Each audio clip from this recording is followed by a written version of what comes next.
people look at the region and they don't understand it because where are they going to learn? If I want to learn about somewhere, I generally try to know a comedian. Like if I go to, you know, to Malaysia, whatever, I'll be like, oh, there's Dr. Lee, he's an amazing comedian from there, or so and so is a comedian. I saw his comedy.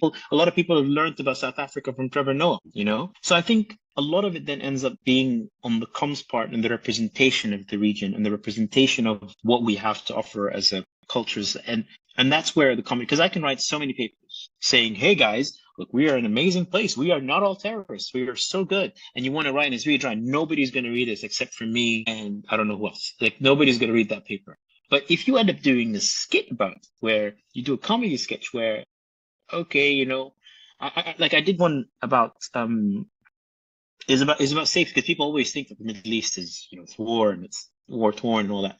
I did a small skit about a lady who was, an expat living in Dubai and going on TikTok and panicking and, oh my God, it's day one of World War III. I'm worried. I'm going to go back and all this. And she's having, an espresso martini on the beach while she's while she's doing that on TikTok.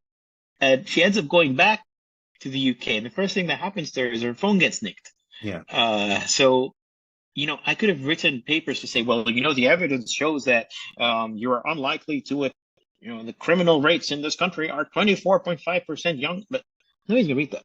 But you can turn it into a skit, and people will get the idea, they'll get the message.